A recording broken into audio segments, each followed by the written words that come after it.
In the 100-meter dash, we already know who the guys are. The same guys who were there last year are coming back this year who went 1-2. It's Noah Lyles versus Kishane Thompson. So until somebody else proves themselves, that is going to be the discussion. They're the men to beat.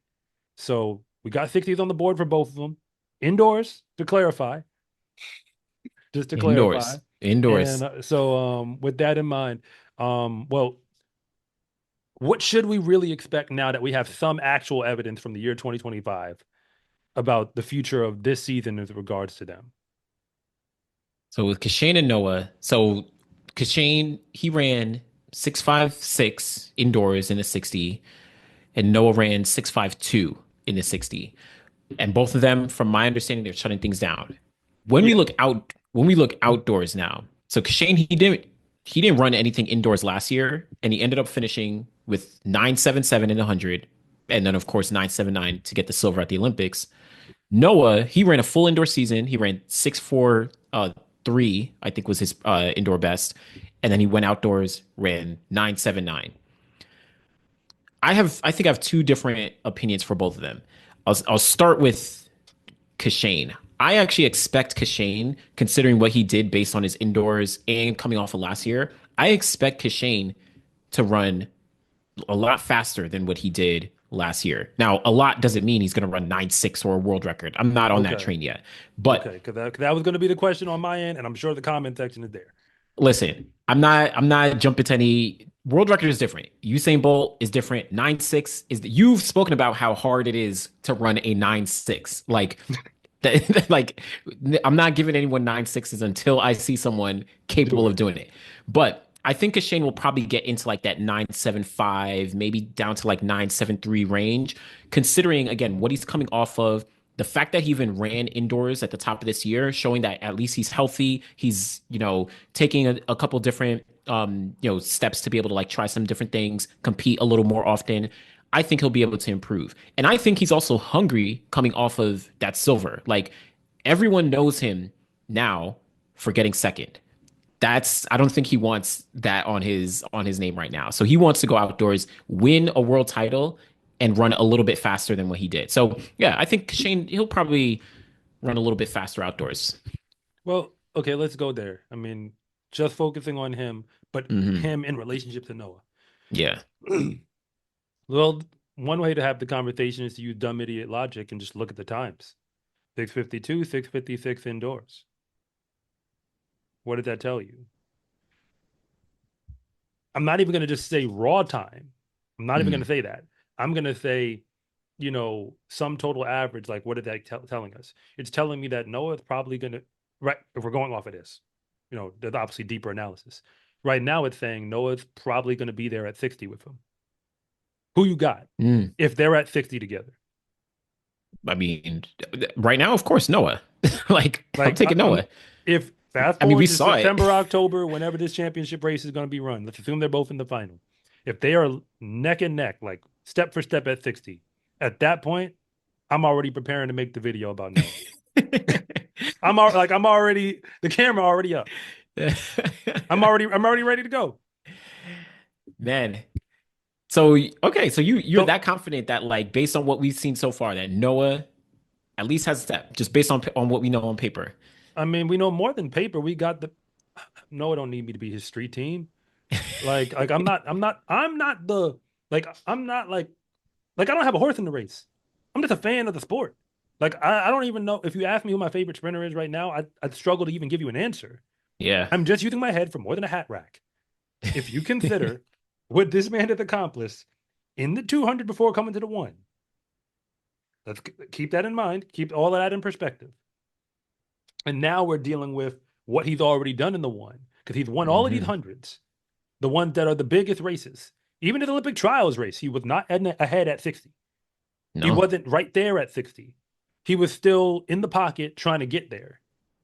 So, what his 60-meter performances last year and this year are still telling me, relative to the field, is nobody's really better than him through the first 60. Hmm. That's what we're learning. You're not better. You might be ahead, but you're not better. So, Yeah. y'all better hope keep messing up that first half. That's what it tells me. Yeah. So, I mean, No. and That's, that's why when he says he can run faster in the 100, there's real evidence to suggest that. of course. Of It's not course. just him hoping. It's based off of something. Of But course. yeah, I mean, of course, I wish we could see them face off at World Indoor. I think it would bring so much attention to that event if they Ugh. actually showed up. I mean, I wish we could live Yeah. in that world. Well, and I wonder if so I'm thinking about okay, them coming off indoors, and I like what you said about other guys may be faster to 60, but Noah is better through 60. Like he's better at 60 because at that point, you get even with Noah, it's over. It's over. We even saw in that Olympic 100-meter final, I don't even think he was close to leading at that point yet. Like he was not there, but he found a way to finish off that race and get the gold medal. But I do wonder with someone like okay, last year at the World Indoor Championships, we saw Christian Coleman beat out Noah Lyles pretty convincingly. And Christian Coleman is the GOAT of the 60-meter dash, Yeah. like certified. But that hasn't translated outdoors, right? That hasn't translated outdoors into at least medals over the past couple years that we might expect.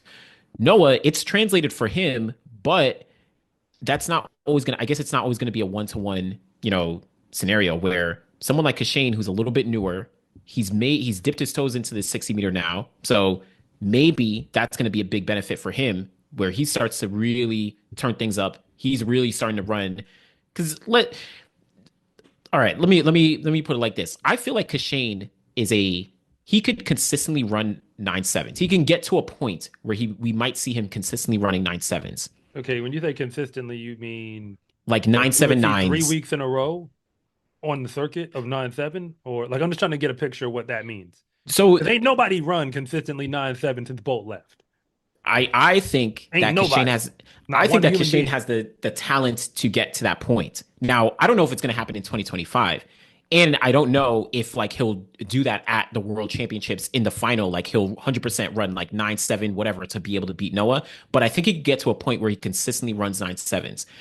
And I think slowly over time, again, maybe it'll happen this year, maybe it'll happen in the future. I think that'll slowly become a problem for someone like a Noah, who I don't know if I see Noah consistently running 9.7s. I see him consistently winning races and doing whatever it takes to win.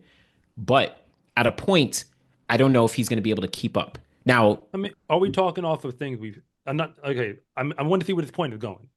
I'm just well, asking, like, are we talking off of like what we hope we'll see, or what we expect in the future, or I'm based off I of like all the evidence we got? I guess that's kind of what I'm kind of trying to follow. well, evidence we got on paper, Noah Lyles is the favorite, right? He is the one who controls races. But it's almost like at the top of last year where we didn't know that Noah Lyles was like the going to be the Olympic champion yet, but we were kind of like projecting out like it looks like he might be headed in this direction. That's kind of where I look at Kashane right now, where he's headed in a direction where he could very likely put the field away and no one's going to be able to look back. That's what I'm kind of looking at right now in terms of what we've seen based on 2024. The fact that he dipped his toes into the 60 this year, I think he's projecting to a point where he can really start to shut out the field. Now, again, I do think that Noah Lyles still going outdoors is the favorite for the 100-meter dash just based on what he's done. But I don't know if that's going to hold. I I don't know mean, if that's going to hold. so this is where I feel like people have can created a very and I'm gonna get a lot of flack for saying this. But hey, I've been honest up until this point. Might as well keep on Hey, going, right? Let's just keep it rolling. So I feel like we've created a narrative around Kishane Thompson. And by created a narrative, I mean there's the numbers. If I took his name away and just look at the numbers. hmm So, matter of fact, okay, let's do it. Let's play the game. Because I've actually looked at the numbers well enough where I can start to tell you what they are without thinking. yeah, If I told you that I was going to get you a sprinter who was, because what is he now, 25? 25. Yeah, I think turning Okay. 25. So I'm going to show you a sprinter and let's go year for year. In 2022, I'm pretty sure he didn't break 10 yet. No, nope. I'm pretty sure he did not. And in 2023, that same sprinter was going to come back and not be present at the World Championships for whatever the reason. Remember, forget the name. Just roll with me on this. He's Yeah. not there. On the Diamond League circuit, he's in the Diamond League final, doesn't win. He's not second. I don't even think he was third. His most standout performance was getting second to Christian Coleman, the same guy who everybody likes to run down, but he didn't run him down in a Diamond League race in what was it, Xiamen or something like that? Yeah, in China, Chinese Diamond Okay. League 2023. Okay. So like that was the first time I noticed that he was even there. And then we go to 2024, where, if I'm correct, he ran a race where he didn't finish, runs the Jamaican trials and drops those crazy times, runs the Hmm. Olympics all the way through to the final because they told us. I'm saying that they told us. This time I'm going to say that the language I got was that he was shutting it down on a 977. Yep. That's what I was told. Yep. Now, not one competent sprinter I've ever talked to has ever told me that you could run a legitimate fast time. Forget my own career. I asked other sprinters, like, is it possible to run oh, I could shut it down? Like when you're running, it doesn't feel like that. Nah. Like there may be, you Nah. may not be flooring it in the last 30 meters, but like it doesn't, like people make it seem like you wasn't Yeah. trying, and that's not what it is. But then he didn't run again after the Olympics. Am I wrong? No, no This is races. the whole narrative. I just gave you the whole movie. That's facts. That's the whole That's facts. film. That's And then he facts. came indoors this year, and this was actually a really interesting part of the movie. I'm just keeping it a buck, where you get the negative 2.1, 648, all the chatter, the internet. I mean, you got to throw Lockheed Kennedy in there because it's a part of the narrative, right? You got to throw him I in there with the guess 643. I guess so. It's a part of the narrative. Then he goes to Kazakhstan, wins, but goes 656 in the final, 658 in the prelim. And now we're not going to see him again. Am I wrong? That's the evidence we're getting, but we're hearing we're not going to see As him of again now. till outdoors. And historically speaking, when you say not see him again, I don't know when that is. I have absolutely not one idea when that's going to be. And this is where I finally get to my main point. Track and field ain't about running fast. It's about running fast in the one race that you actually need to run. It's about It's running fair. fast, and it's about running fast again. That's That's what made fair. Bolt special. He knew how to run the one. He could get to the race he needed to run. He's the only guy who didn't have to do anything special. He just had to be himself when he was there. And he Hmm. knew how to run the rounds to get to that moment. Although everything else we do on the pro circuit, considering worlds and Olympics is all people really care about, am I wrong? Yeah. That's kind of the world that it's the house we built. It's a house of cards. I think it's going to That's the crumble world of track eventually, and field. but that's the Yep. world we're in at the moment. All these other races are basically just time trials, they're just practices. But to clarify, all these time trials are how you get ready for that moment. Yeah. You can't just turn it on. So if you see it from that perspective, that those moments are what makes that moment like where I have confidence. Do we have any historical evidence from the movie that we just watched, the whole script that I just gave you, the screenplay, that Hmm. Kishane Thompson is going to give you that?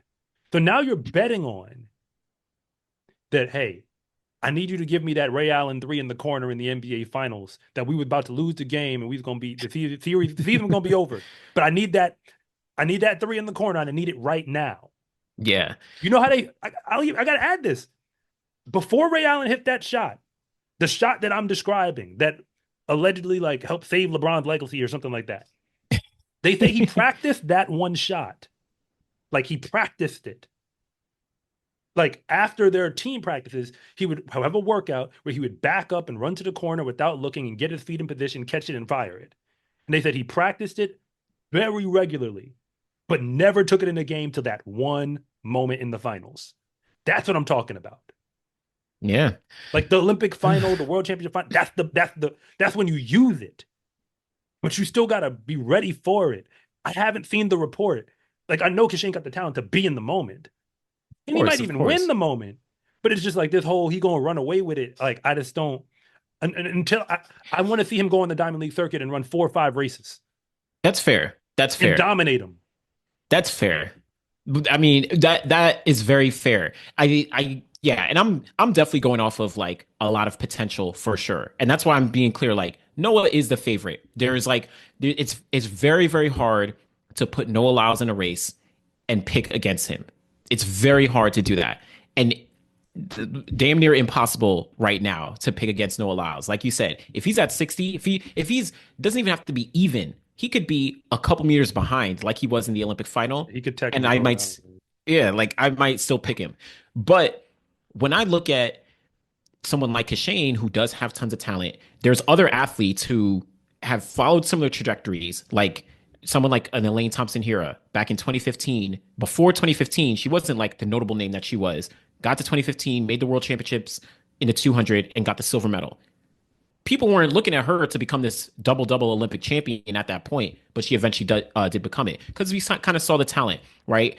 Other athletes who might have been in a similar realm. Now, I'm not saying that Kashane is going to follow that Yeah. trajectory, but I do feel like there is the opportunity that I wouldn't be surprised if we actually saw Kashane even get on the circuit and start being very consistent, but even more importantly, get to a world championships at the end of this year, 4 years to come, and maybe start to win some gold medals, right? I want to see it too, for Yeah, the record. I definitely want to see it. I'm just speculating as to why I haven't yet. The reason why I'm saying that I maybe haven't seen it yet is because I'm aware watching my body fall apart as a sprinter, like yeah, understanding that like it's not that simple. yeah.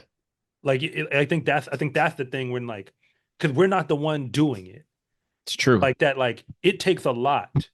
Oh, there's so much to be dialed in, and you have to find that right formula to get to that point where like, oh yeah, today I got to go out and I got to run this, so I'm gonna go do it because that's how it Yeah, works. It's like at this day, at this time, I need this, and the days change, the times change, the time zones change, like all these things change, and the only thing that matters is you better figure out how to be ready in that moment. I don't care whether we're in China, Kazakhstan, or wherever else we're supposed to be.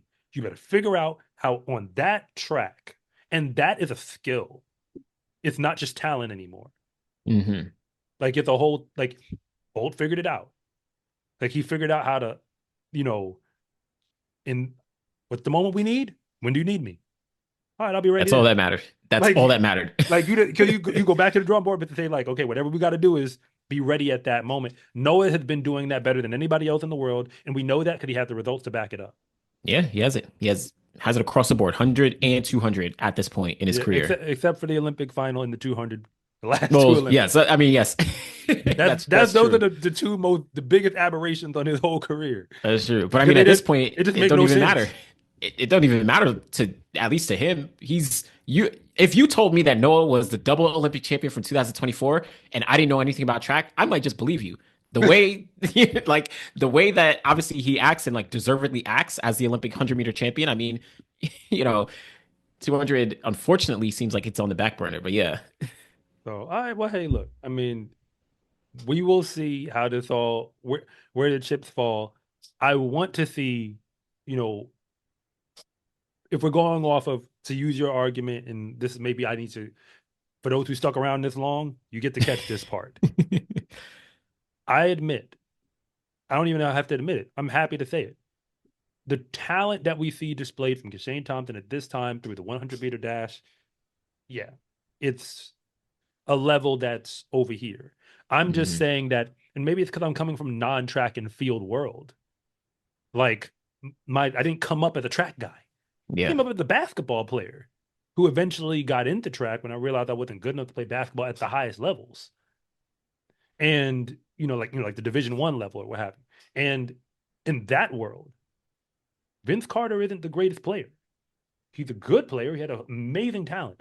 Everybody who they interview from his era is like, yo, that guy, the talent, things he could do on another level. But that's not how the legacy goes down because he still hmm had to go out and play the games. And in the Yeah. games, the production did not match the talent. In track, because we have the clock, we like to just make the production and the talent just kind of cross reference. But like because history is revisionist, tell me if I'm missing something. In the Usain Bolt era, I mean, because not even. I'll say the Justin Gatlin and Usain Bolt era for the purpose of clock timing. hmm As long as they were both allowed on the track, I got to say it that way. Weren't they going to go 1-2 I mean, for the most they part? did. If you're talking about Justin Gatlin, In Usain Bolt, 2012, did Blake get second? well, oh yeah, that's only time. But like But Blake, Blake, I'll add Blake in. I'll add him yeah, I in. He's mean, the talented thing is, enough, but we I can was gonna add him for the say argument's Blake is sake. in that conversation It as was well. Like, Bolt, Blake, and Gatlin. Were they the best yeah, sprinters for that era? yeah, From you're talking about 2004, not even. well, You can go back let's 03 say even all the way yeah, it till was Bolt 2017. 2017. You're talking about Bolt, Blake, Gatlin, Tyson, Asafa. Those were like the five. Yeah, That was the but five. And I yeah, left the other two guys off for a reason because they're not relevant to the point I'm making. It's Bolt, it's Blake, and it's Gatlin. They're the guys because they have the results that back it up. yeah, yeah, That yeah. for the most part, there was a large stretch of career where when the time to perform showed up, you weren't getting to the line ahead of them. Yeah. You I could add put Asafa in there on talent. You could yeah. add Tyson in there on talent. Well, I It's not mean, that they didn't have accomplishments. I'm just saying, like, yeah. if I we're put going off of Tyson. like a large battery of history, Yeah. talent alone don't make you the guy. Well, I put It Tyson in gets you in there the combo. because he has it was like 2007, 2009, like it was him winning the gold and then Bolt winning the gold and then Tyson was winning the silver. So it's like he Okay. him, I was saying they were there. But I understand though where it's Would you like, put? I'd put Blake ahead of him though, like well, career. but if we're talking that time frame though, like Tyson won gold in 2007 Yeah. and in 2009 he ran 971, which was the second fastest time all time, only behind Usain Bolt. The only human being Yeah. at that Yeah. point Yeah. who had Yeah. run faster was Bolt. But Yeah. I mean, then I guess I was just focusing on the winning. I guess more, even more than the clock, yeah, because well, yeah, I if mean, that's the case, then Blake has a gold too. yeah, When that's why I Usain say Bolt that started, but he era. had the gold, and that. So okay, you know It's what? like You the talked me into 2000 it. Let's put it's like Tyson yeah, on the list. It's just that 2004 to 2017, Justin Gatlin wins gold in 2004, and then you have Tyson, Usain, Johan, and then Justin wins again, like all in between that. So okay, those are the guys. Yeah, because Asafa didn't. Did he get he got he any? got bronze in 2007 and bronze in 2009. So he only lost to Tyson Gay And and Usain Bolt, and then so Derek okay, Atkins in 2007 as well. But yeah, okay, yeah. So I mean, I think the point still holds. Like it holds. It for holds. the Yeah, your point purpose of holds. this argument, I wouldn't even put Asafa in in Yeah, their he on probably their doesn't cut hold. Yeah, yeah, from yeah. the medals discussion. Well, what Yeah, I'm he's trying to like, say yeah, is like there's a group of guys who figured out this is the moment. I'll be ready. yeah, I'll do what I got to do to be ready. it's But I true. think everybody who we mentioned on that list, they would also go to the circuit and they would show you on a whole bunch of other moments like, oh yeah, I'll beat you in this in this random meet in this city. Yeah, You know what I and mean? It felt yeah, like it looked like they were flipping a switch, but in reality, they just knew these are the steps to the moment. yeah. And I'll be honest, it is kind of crazy. I think Usain Justin kind of hold a special place because they did both of those. Like, and shout out to Johan, he won gold in 2011, but and the silver in 2012. But like Justin, Usain, they won multiple years of gold, right? So, and like you said, on the circuit, they showed, okay, I'm coming here to win. No Lyles, not to say that, like, let's be clear. I'm not saying No Lyles is Usain Bolt. I'm not saying No Lyles is No, Justin Gatlin. nobody's saying that. Right. I want to make sure people in the comments don't come at me. But Even I if they do do, it's okay because we know what I we know actually it's said. true. But Somebody will correct. he is essentially doing similar to what they're doing, where you're saying he's winning the gold medals and he's showing up on the circuit and not losing races, right? He's lost one race, right? He lost to Oblique Seville last year in Jamaica, but then Yeah, he came back and won the Olympic gold medal. So he's doing that same thing where he's dominating across the board. So of course, there's no way that I can't say that Noah Lyles is not the favorite. And if you want to be, honest, the clear favorite. Like I'm not going to necessarily put money he against said the Noah clear Lyles. favorite. Yeah. But I do think he has to be careful and watch out for some of these guys and not get too comfortable. Like, don't get too comfortable. Oh yeah. Well, hey, I mean, what we'll let it ride. We'll let it ride because this conversation with only those two. We could Yeah. have brought other people in. It's just, I mean, hey, if it is those two, because that's the two that we just came out of Paris with, Yeah. then that's what we're doing. I mean, I guess to let the record show, Noah is the front runner still, Of and course. Kishane is the first challenger. That's what it was going into Paris. and it looks like it's the same way months later. I mean, until someone shows something. Okay. Until someone shows I mean, something. if that's what we're going for the record, hey, let the debate begin. My name is Anderson from The Final Leg. And I'm Coach Rob from SCA Track and Field. And thank you for watching this segment from The Finish Line. If you want to know what's really going on at the high school and college level, be sure to subscribe to Coach Rob Track and Field. And if you want more content on the best track and field athletes in the world, be sure to subscribe to The Final Leg.